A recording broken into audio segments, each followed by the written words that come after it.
je suis Aline, coach business chez The Bee Boost. Après des années de freelance en tant que retoucheuse photo, je suis devenue coach business et j'aide désormais les entrepreneurs à booster leur entreprise. Si vous êtes à la recherche de stratégies, d'astuces, de retours d'expérience, de partage et d'une bonne dose de bonne humeur, vous êtes au bon endroit. Dans ce podcast, seul ou avec mes invités, je vous partage tout pour vous inspirer au quotidien, vous aider à atteindre tous vos objectifs et faire en sorte que vous puissiez développer le business de vos rêves. Alors, installez-vous confortablement et c'est parti pour l'épisode du jour. Hello à tous et bienvenue dans l'épisode 149 du podcast Je peux pas, j'ai business.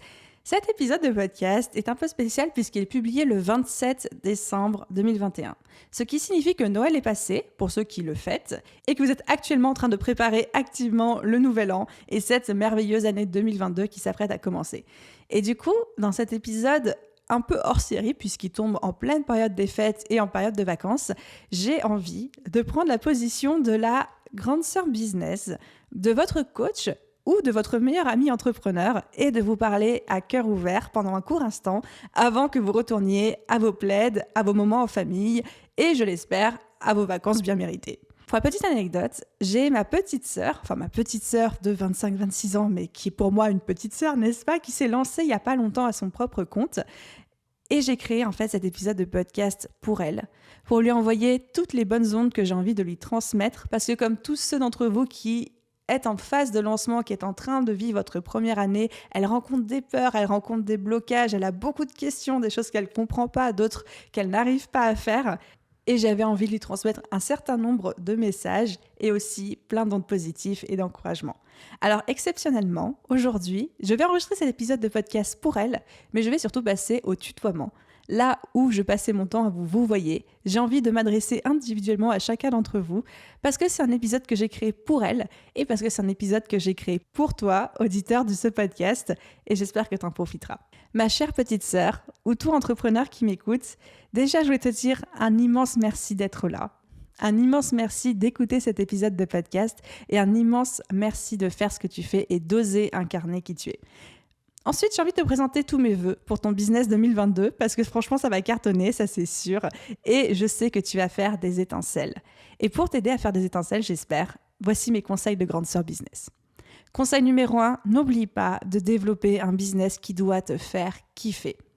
Monter un business, c'est dur, on le sait, c'est quelque chose de compliqué, c'est quelque chose de challengeant, c'est une aventure à laquelle aucune école ne nous prépare vraiment dans la vie. Et il y a des moments où tu vas avoir envie de pleurer, il y a des moments où tu vas avoir envie de crier, de casser des murs, de frapper, de balancer de la vaisselle par terre.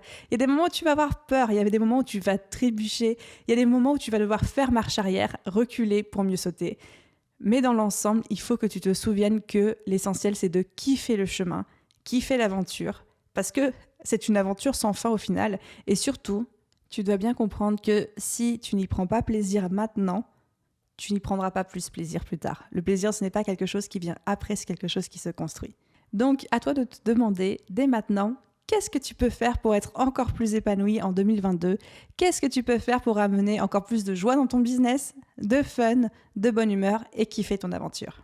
Le deuxième conseil que j'ai envie de te donner, c'est justement de ne demander conseil que et uniquement aux personnes qui ont réussi là où tu veux aller. Quand on se lance, et même pas que, dans le milieu de l'entrepreneuriat, on a tendance à demander conseil à plein de gens dont on estime les opinions ou parfois même juste pour se rassurer. Et ça, c'est un truc qu'il faut que tu arrêtes de faire. Arrête de demander et surtout arrête d'écouter les conseils de tout le monde. Parce que c'est le meilleur moyen de se faire des nœuds au cerveau et surtout, c'est le meilleur moyen d'étouffer ta petite voix qui parfois sait mieux que tout le monde ce que tu dois faire.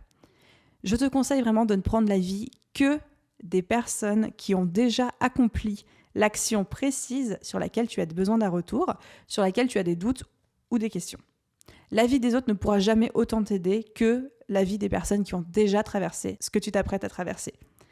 Même si ton papa est extraordinaire, ou même si ta meilleure pote a toujours une bonne oreille, si tu cherches par exemple à choisir entre est-ce que tu dois développer une communauté sur Instagram ou sur TikTok, et que ni ton papa ni ta meilleure pote ont d'expérience en construction de communauté, même en y mettant la meilleure volonté du monde, même en ayant foncièrement l'envie de t'aider, ils ne pourront jamais être aussi bons conseils que quelqu'un qui est déjà passé par là, que quelqu'un qui l'a déjà fait. Alors souviens-toi, ne demande conseil qu'aux personnes qui ont déjà réussi là où tu veux aller. Mon troisième conseil pour toi, pour que tu puisses tout cartonner en 2022, c'est de te dire que impossible n'est pas français. Impossible n'est pas français et je sais que personnellement, je ne compte plus le nombre de fois où j'ai voulu faire quelque chose, ou qu'on m'a dit que c'était pas possible, que c'était trop ambitieux ou encore que c'était pas réaliste et où je l'ai fait quand même. Tu as certainement déjà entendu cette expression de ils ne savaient pas que c'était impossible, alors ils l'ont fait. Ben, ça fonctionne un petit peu pareil en business. Il y a des fois, tu vas avoir envie de faire quelque chose, tu vas penser que tu vas pouvoir le faire, et il y a des gens autour de toi qui vont te dire « Ah, mais non, je sais pas s'il faut que tu te lances, je sais pas si tu vas arriver à vivre de cette activité, est-ce que c'est vraiment le bon métier pour toi, et puis ce que tu es en train de faire, est-ce que c'est bien, et puis est-ce que les réseaux sociaux, on peut en vivre, et puis ici, et puis ça. » Impossible n'est pas français. Il faut que tu retires impossible de ton vocabulaire du quotidien, que tu te dises que si toi, tu veux quelque chose, fais-toi confiance, go for it, et surtout n'oublie pas de te demander cette question magique que je te répète tout le temps, et au pire quoi ? Je teste, et au pire quoi ? Au pire souvent pas grand-chose. Au pire c'est très très rare qu'on risque gros en tentant quelque chose. Mon 4e conseil pour toi, c'est écoute ta petite voix. Appelle ça ta petite voix, appelle ça ton intuition, appelle ça l'univers, appelle ça Dieu, appelle ça comme tu veux, mais écoute cette petite voix parce que cette petite voix a toujours raison. Parce que dans la vie et dans ton business, toi seul as absolument tous les tenants et les aboutissants de chaque chose, de chaque action que tu as envie de mener, et personne n'aura autant à cœur que toi de le réaliser. Donc, si tu as envie de quelque chose, si ta petite voix ou ton intuition te dit « oui, vas-y, c'est ça, t'as raison, c'est dans cette direction qu'il faut y aller », écoute-la et ne laisse personne d'autre intervenir. On rejoint un petit peu mon 2e point où je te disais de ne pas écouter les conseils de tout le monde, mais uniquement des personnes qui avaient déjà traversé ce que tu t'apprêtais à vivre. Là, c'est un petit peu pareil. Écoute ta petite voix et n'oublie pas que toi seul as la motivation, à l'intuition, à la personnalité et à l'ensemble des données tenants et aboutissants, et que donc toi seul peux prendre les meilleures décisions. Écoute-toi, c'est important. Et enfin, on arrive à mon dernier conseil pour toi, qui est de travailler à partir de maintenant et même pour l'année 2022 et les années suivantes, à la fois ta confiance en toi et aussi ton estime de toi. Ta confiance en toi, c'est ta croyance en tes capacités, en tes compétences, au fait de te sentir capable de faire les choses.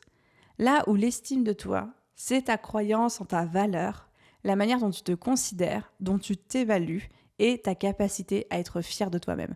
Ce sont 2 choses totalement différentes, totalement complémentaires et surtout primordiales, les 2 pour ton business. La confiance en toi est primordiale parce que c'est ça qui va te faire passer à l'action, c'est ça qui va t'aider à oser, à accepter de faire des erreurs et d'en tirer les bonnes leçons.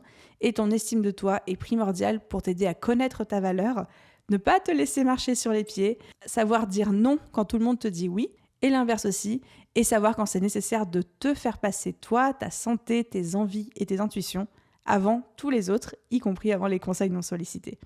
Donc travaille dès aujourd'hui sur ta confiance en toi et ton estime de toi. Ce seront tes meilleurs alliés en business pour progresser, pour tout exploser. Donc voilà ma chère petite sœur, les conseils non sollicités de ta grande sœur. Et voilà, cher auditeur, les conseils non sollicités d'une business coach qui a vraiment à cœur ta réussite pour l'année 2022 et pour toutes les suivantes. Je te souhaite une très très très belle année 2022 et j'ai déjà hâte de te retrouver dans les prochains épisodes de podcast pour qu'on puisse s'enjailler ensemble, construire nos meilleurs business et vivre nos meilleures vies. Je te souhaite une merveilleuse journée, soirée, après-midi, nuit, où que tu sois actuellement et je te dis à très vite dans un prochain épisode. Bye!